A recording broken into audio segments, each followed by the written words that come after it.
Mississippi, and welcome to another edition of The Issues, where we deal with the pertinent and relevant facts and leave no stone unturned. I'm Bishop Ronnie Crudup. Welcome once again to this program, and let me just take the opportunity to express my appreciation.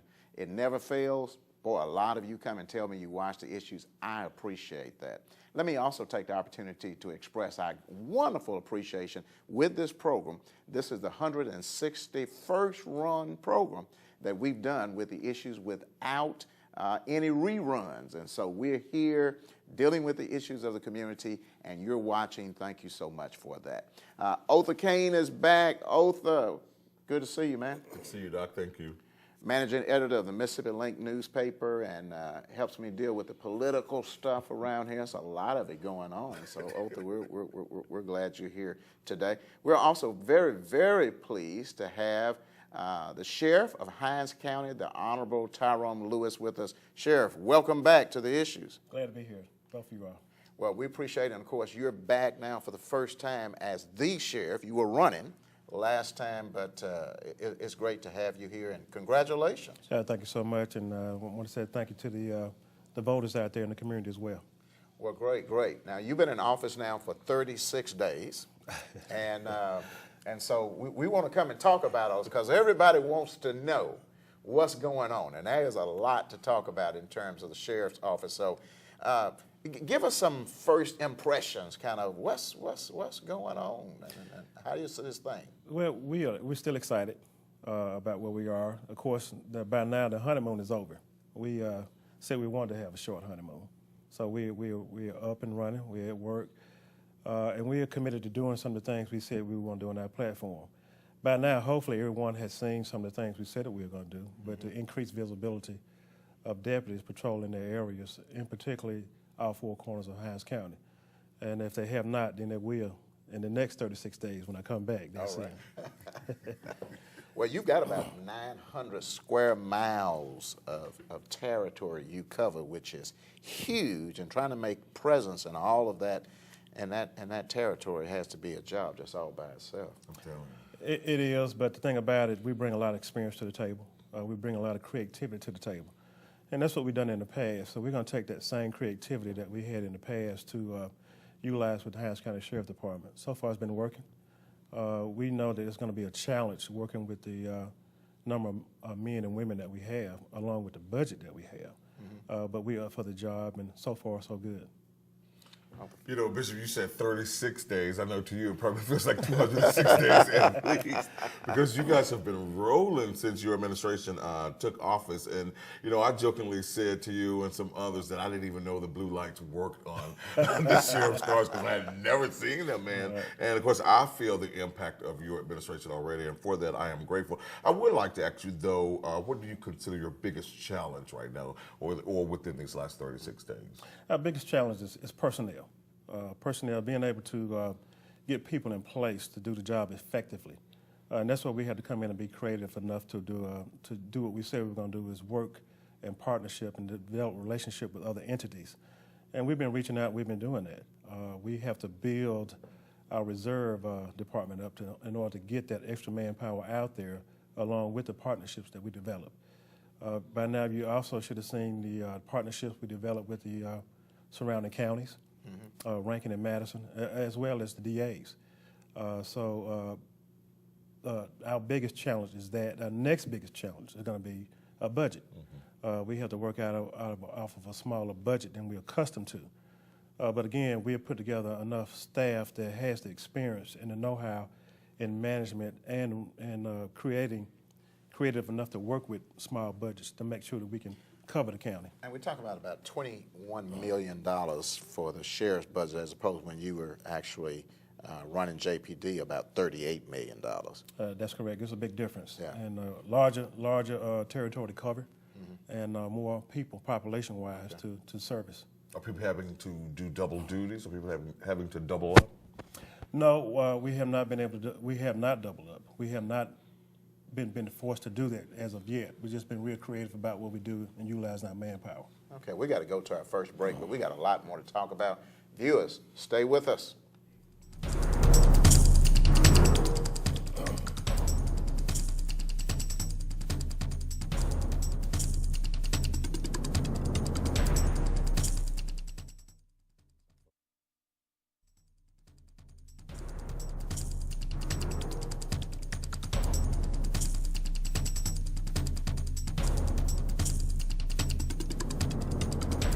All right, we're back. We've got the Honorable Sheriff of Hinds County, Tyrone Lewis, with us today, and once again, appreciate Sheriff. Just a couple of little known facts. Of course, this is February, Black History Month, and who do we have but the first African-American Sheriff of Hinds County. Right. So you're in the history books, Sheriff. That's right. And also heard another little unknown fact, maybe by some folks, that you are a mass comm major, so no wonder you're so comfortable sitting here with Othor and I on this set. So. And got his degree from Jackson State. Oh, wow. The university. Okay, right. All right. So a lot about that. We left off talking a little bit about personnel issues and of course, you know, Othor asking the question, kind of what are the challenges, and you came back and said it is looking at the whole department here and everything that's happening. I know in the midst of the changeover, and I think people need to get used to that. You need to get this department where you need it to be, your department as a part of this, because I think you got 501 employees as a part of this. And I hate to always make this comparison, but what JPD has over 1,000 employees, right, you know, as a part of this. I mean, boy, that's tough all itself, because I know you got some changeover, because I already know you got some changeover, and I know you've also got some diversity issues that you're dealing with around here that is right, not been necessarily well received by some folk. Well, it has not, and what we want to do is, we say that we want to be the sheriff for everybody, and that's what we're committed to do.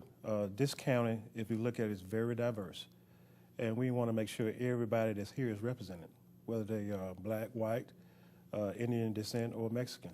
Everybody needs to have that representation from the sheriff department. That's what we set out to do, and that's what we're going to continue to do, so we can make sure that everybody had a representation.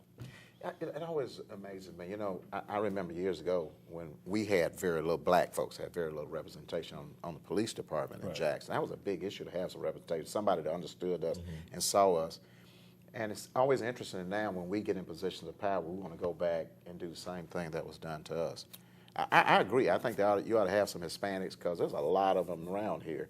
The Indian community, Asian community, you know, black folks, white folks, all of it. For me, though, what's more important than diversity is qualification. You know what I mean? I think that your goal has been to get the most qualified people, or surround yourself with the most qualified people, right? And I'm glad you said that, Othor, because, you know, the world I come from is training. I spent a lot of my career at the Jackson Police Department over training. And it makes good sense to have people that are qualified to be in these positions, to make sure that we can get the best service we need, whether they're black, white, or whatever. Qualification and training is going to be very important in this administration. And your core staff together, combined number of years of service is what? I can't quote the number off. Right around 230 years of experience. And that's without having being fully staffed. We still have people in the wings waiting to be brought on. Mm-hmm. And to bring, you know, to get fully staffed, you have to, speaking of dealing with budgets, you've got to wait until you get a new budget allocation. Right. Unlike any other department or entity, the sheriff department gets their money in quarters. We came in on a quarter in January, so we won't get our next quarter of money until April. What we found ourselves doing coming into the office, we are backtracking. Paying bills from the last 2 quarters, which is eliminating us from bringing our full staff on and going full speed with what we need to do. So we had to be creative with that, with the budget, and be mindful of that we do get our money in quarters. Absolutely. Going back to this issue of training, I know too that one of the things been talked about in the midst of with employees, you got a lot of employees who've never been through an academy. That the sheriff department has always been run a little different than Jackson Police Department, because with Jackson Police Department, you know, you have to go through academy training to come on the force. That is not the case with the sheriff department. Is that true? It's not at this time, and those are some things that we found in our assessment prior to taking the office, that we had a lot of employees that were serving in the law enforcement capacity, be it a deputy or a correction officer. That they didn't meet the state requirements that were mandated by the state. To be a deputy through the state of Mississippi or any kind of law enforcement officer, you had to be certified. And that requires you to go through a 10-week academy. To be a correctional officer, you had to be certified, and that requires you to go through an 80-hour certification course. So we're going to have to go back and make sure that we start to meet those mandates and get these people certified. Number one, it's going to help us lawsuit-wise and training-wise. We have better products and better people to serve our community in both capacities. That's really interesting. So, in the past, you've just kind of had a little bit, let me use this word, a little bit more of an old boy network, in the midst of this. Because all your employees also will and pleasure, right. Correct? Right. Even more, but a little bit more of an old boy network in terms of who got employed and what they did, as opposed to a policy-driven department, kind of like JPD as a part of this. Right. We some people call it old boy network. We call it the good old boy system. Okay. That's the word I really want. The good old boy system. I don't know if it becomes an old boy network. Well, a friend of a friend of a friend, or relative of a relative of a relative. And you really didn't have the qualifications there. And actually, the county was being underserved with the good old boy system, and we're trying to get it back to where it's supposed to be under the state mandate. And you got a lot of territory to cover. Once again, when you look at just the sheer fact of how much that is out there, and you've got 501 employees, and and a big county out there, and maybe some of those folks who are not trained as well as they need to be. Now, I also know you've had a lot of turnover, and you're expecting a whole lot more turnover. Right. We came in with a big turnover, and that was expected. That was something that we were looking forward to happen. Okay. And that's why we were doing an assessment to see what we needed to have to fill those voids with that turnover that we was expecting. Well, that means as we're prepared to go to break, there's some jobs available out there. And we're going to talk about that and a number of other things. Stay with us. We'll be right back.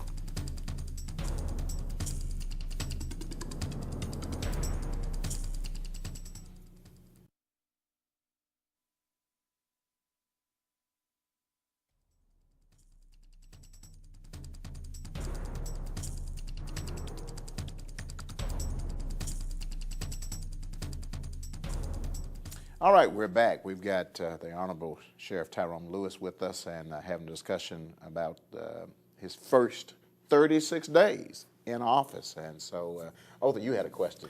Yes, sir. Yes, sir. I wanted to go back to the good old boy network, because I know within these 36 days you've been discovering a lot of things. And one of the things that you've discovered is that there's a lot of money being wasted, a lot of money being mismanaged, even on some particular contracts.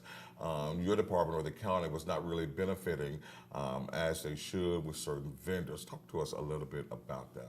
Well, if we want to start with the vendors, we just had approved today a commissary contract through the Sheriff Department. And what the commissary is where families that have loved ones that are incarcerated can apply money to this fund for their loved ones to have snacks or whatever they need to have outside of the basic meals. Our assessment that we did found that there was a good old boy system in that. It was low on technology as well. Only out of 3 of the venues that we service in the Sheriff Department, meaning the Work Center, the Raymond Detention Center, and the downtown facility where we have inmates, were not being serviced properly. So we ventured out to pick up somebody that can service us wholly, as well as bring us the technology we need to keep us, number one, out of trouble, where it would prevent us from touching money, and it was all automated as well. So we got that approved today through the board, and we're pleased about that, as well as servicing the whole community, Othor. The good old boy system just has not been, it will not be good for this administration. And number one, it's a liability issue. We want to make sure we have people properly trained with good customer service and professionalism to go out there and service the community where they're supposed to be serviced. Now, with your prior commissary contract, you were only getting 26%, and with this new one, you're at 31%. Is that right? Yes, and that's something we ventured out to do. We promised that we're going to be very budget conscious of the taxpayers' money. We want to be good stewards of the taxpayers' money, and we want to see what we can do as a sheriff department to increase the revenue, not only for the sheriff department but for the county as well, with the economic times that we're in. The contract that we had with Tiger gave us only 26% commission. And this new contract we're going to have is going to give us 31% commission. And they're going to be servicing all 3 facilities. So you can just see what we've done in just 36 days to increase the revenue. That's going to increase the revenue for the county itself.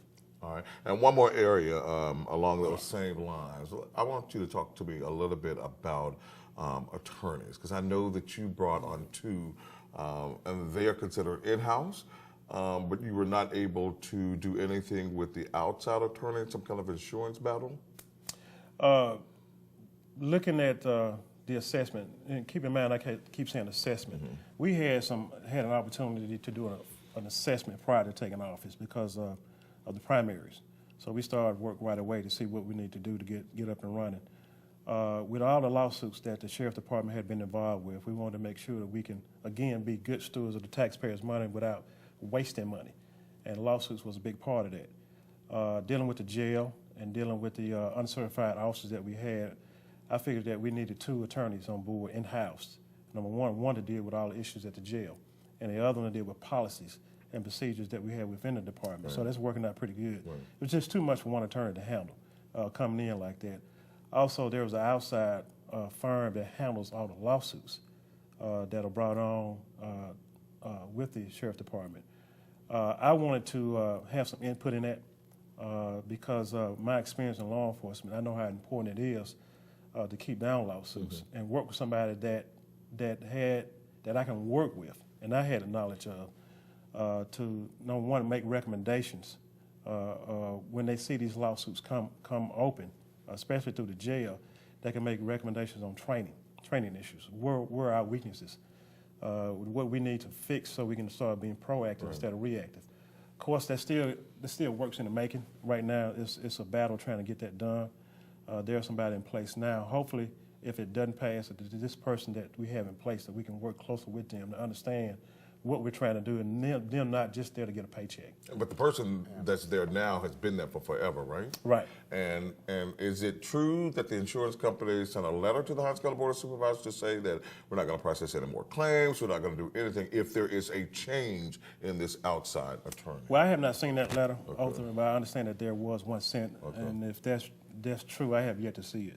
That sounds illegal itself. I mean, how can an outside firm demand that of my much exactly in terms of that? Now that's a good old boy. And the other thing, the board would concede to that. Right. And the other thing, that I should have the autonomy to pick who I want, based on somebody that's been there for the previous administration. I need to feel comfortable. Absolutely. And the other fact is, this person has never come forward since the election to introduce himself to say that he wanted to continue to do business with the Sheriff Department. So that speaks volumes in itself. Well, you're absolutely right as part of that. And, you know, I think what's good about this conversation is that most people don't know how huge this issue of assessment of your whole department is, because the Sheriff Department has so many, various sides of it and antennas that's going so many different ways, all of this legal things that goes on that most of the public is not aware of, that now you're looking at everything, right? And the truth is, some things that Macmillan was able to get away with, you're not going to be able to get away with. You're absolutely right. That's exactly right. And the other side, it's an opportunity to clean some things up. Absolutely. That have not been as functional as they really need to be as a part of this. So we're going to go to a break in a moment. Before we do, let's start this. We've been talking about the evaluation and all that, but what are some of the goals for the next 100 days that you have? Well, we're going to continue to do some housekeeping, get our house in order, and it's going to be a while. And come April, you should start seeing us out in the community more. We're looking at having town hall meetings where we're going to be bringing everybody together in different communities, working with different departments and different agencies. Okay. And you're going to just see us all over the place. Good. That's a good place to take a break. So viewers, we've got a lot more. Stay with us. We'll be right back. Yeah, I'll stop it there because I know that break and that time was coming up.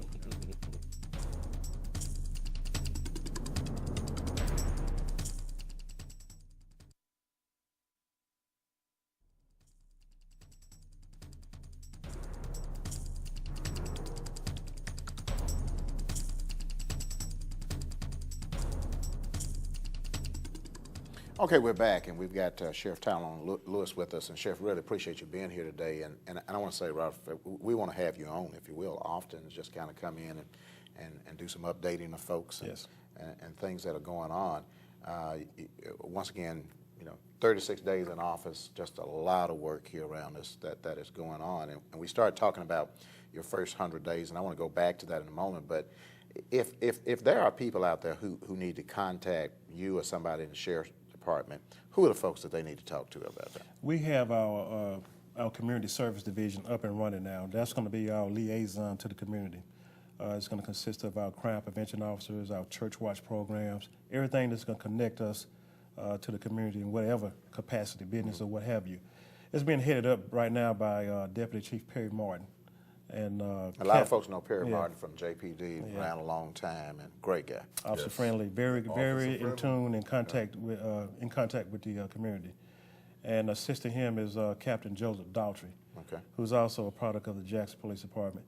They can be reached at 601-974-2900. You can call them for community meetings, crime prevention programs, school programs, drug programs. They're equipped to do all this stuff to connect the community with law enforcement. Okay, and if somebody wants to get you to come speak, because I know you're about town, man, you're just all over the place here these days. And if somebody wanted to get you to come speak, and I mean, you're historic, okay? Right. As a part of this, do they call the same number, that 974-2900 number, or 601? Right, they can call it same number, 601-974-2900. My administrative assistant is Rebecca Anderson. She keeps that calendar, and right now that calendar is filling up for February because of Black History Month, and I don't have a problem with it at all. If we can squeeze them in there, we're going to squeeze them in there. Let's get back to that first 100 days in terms of, are there a couple of really priority things besides, I know you're doing the evaluations, but is something near and dear to your heart you're trying to get accomplished within this next 100? It is. We're trying to get a handle on crime. That's what it's all about. And the way we're going to do that, we decided law enforcement had to take another route. We need to sit at the table with developers and investors to meet with them about bringing businesses back to Hinds County. We said we're going to be very aggressive on crime, but we're going to be very smart on crime as well. We want to send a message to the criminal element that we're going to be tough on them, but at the same time, we want people to feel safe wherever they shop and do business at. So we're going to be very visible. We're going to be very community-oriented, and you're going to see us developing partnerships with neighborhood associations, businesses, churches, schools, anything that connects us to the community, we're going to bring them to the table. And when it's all said and done, hopefully within the next 100 days, all these entities that we talked about, we can have a representative from each one of them at the table to talk about the issues, to come up with solutions. And we don't want to go to meetings just to go to meetings. We want to lead those meetings to have some solutions. And you're partnering with other law enforcement agencies as well, because I know that you guys were at a COPS meeting within JPD, right? Right. We are attending all neighborhood association meetings around this county and outside the county as well. I can tell you this right now. We've already talked with the Jackson Police Department. We're going to meet with the other chief of police around the county and outside the county. I was famous for doing an operation called Operation Bunny Hop in April. They can get ready for Operation Bunny Hop too this coming April. We're going to try to combine all tri-county law enforcement agencies together to try to have a peaceful weekend for Easter during that weekend. It's going to be. Well, I think one of the real opportunities here is you've got 3 new sheriffs in the tri-county area, okay, in Hinds County, in Madison County, and Rankin County. And so some of the old animosity, because there was a lot of turfism and ego levels, and that doesn't exist. And I want to commend you because you really reached out to these guys, and you really kind of trying to pull them together and working together on this, which I think is good for the tri-county. Absolutely. It is, and the thing about it, we all kind of grew together through law enforcement. We kind of started together, and we kind of met each other through different training areas. And it's just like going full circle. And we don't have the egos. We all deal with the same issues and the same economic situation, so we kind of lean on each other. So you're going to see that partnership throughout our administrations. That's great. We're almost through. Do people have anything to fear from you and the sheriff department? There's still some black folks. Sometimes I just talk black folk. But there were some white folk who were scared. When scared, when they got like this. So. The only individuals out there that should have something to fear are the criminals themselves. Everybody else should feel comfortable. And again, I just want to thank everybody for the support. But the criminal element should be very fearful of what we're going to be bringing to the table. So that little saying said, be afraid, be very afraid. Very afraid. There is a new sheriff in town. Because we're coming. Well, you know, hey, that's a great segue out of this program today, and we appreciate all of our viewers and everybody watching and the sheriff being with us. Until the next time, remember to count it all joy. Sheriff, good to have you here. Thank y'all so much. It's so much to talk about.